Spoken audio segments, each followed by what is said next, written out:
Assalamualaikum warahmatullahi wabarakatuh. Hello everyone, my name is Heli Diana with student ID 0144011. I'm from class B. Today I would like to present this talk as part of my final speaking assignment. Throughout this presentation, I am not only to fulfill an academic requirement, but also to reflect on an important topic that is highly relevant to our educational journey, particularly for young women in academic space. The topic I will be discussing today is titled Young Woman Knowledge and the Courage to Become. What does it mean to be a young woman in today's world of education? In academic space, young women are often encouraged to be ambitious, capable, and independent. We are told that education is the key to empowerment, that knowledge will open doors, and the academic achievement will secure our future. And yet, despite increasing access to education, many young women continue to experience doubt, pressure, and internal conflict about this place, their competence, and their direction. Today, I want to tell not about success stories or instant empowerment, but about the process of becoming intellectually, emotionally, and society as a young woman navigating education and self-development. Academically, education is often measured to grades, degrees, and credentials. These indicators are important, but they incomplete.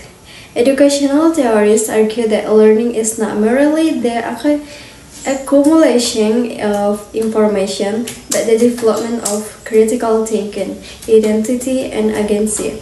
Educational shape not only what we know, but how we see ourselves and our role in society. For young women, education often carries a double responsibility. On one hand, it is a path toward intellectual independence and opportunity to gain voice, authority, and autonomy. On the other hand, it is a space where expectations, social, cultural, and gender-based are negotiated daily. Many young women are not only learning subject, they are learning how justify their presence in academic space, how to success without being labeled in our ambition to our curriculum. Research in educational psychology highlights as a phenomenon commonly referred to as imposter syndrome, a condition where capable individuals doubt their competence despite evidence of achievement. Studies consistently show that young women experience this more frequently, particularly in environments that reward visibility, assertiveness, and self-promotion. This experience is not caused by a lack of intelligence or effort. Rather, it is deeply connected to social conditioning. From an early age, many young women are taught to be continuous rather than confident, supportive rather than assertive, and agreeable rather than authoritative. As a result, that becomes the alternative, not a normal phase of learning, but as a personal failure.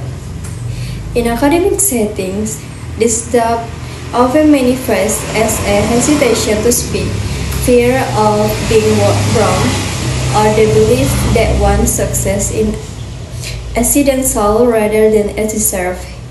In academic discourse, empowerment is often framed in terms of excellence and achievement.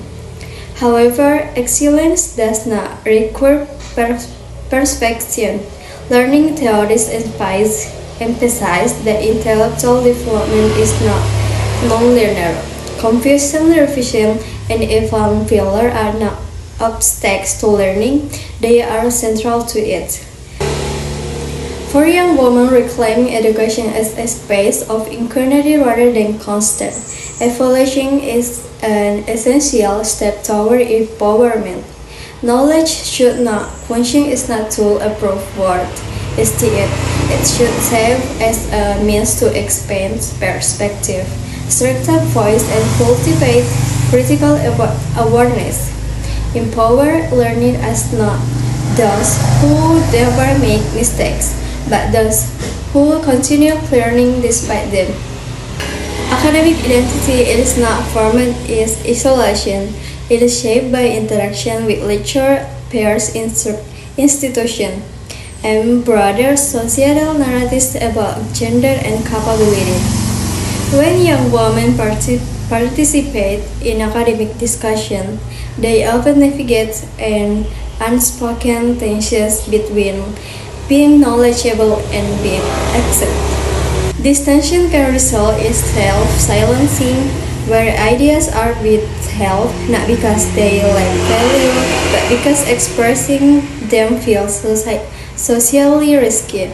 Over time, this silence limit not only individual growth, but also the nature of academic discourse itself.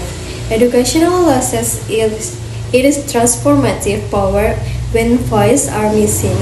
If we redefine success in academic terms, it cannot be limited to competition, ranking, or recognition through academic success must include intellectual curiosity, technical responsibility, capability for reflection, willingness to challenge domination frameworks for young women. Success may also involve residing narrow definition of achievement and cultivating and sustainable relationship with learning. Educational should not only prepare individuals to function with the existing system, but also to critically evaluate and improve them. Academic journeys are often presented as learners. Choose a major, follow the curriculum, graduate on time. However, educational development research highlights the identity formation in dynamic and evolving. Young women must be granted the intellectual freedom to reconsider paths, refine goals, and redefine aspirations. Changing direction does not signal failure. It is demonstrate critical awareness and self-reflection. Agency in educational means having the authority to evolve electively and personality. Young women are frequently positioned as symbol of progress, except to success not only for themselves, but for their families, communities, and even future generations. While this narrative can inspire motivation, it can also create psychological pressure. Education should foster responsibility without reproducing burnout. Empowerment that demands constant sacrifice, it is not sustainable. True empowerment supports achievement and well-being. From an academic perspective, learning does not end at graduation. The concept or lifelong learning emphasizes adaptivity, reflection, and continuous intellectual growth. For young women, this framework is liberation.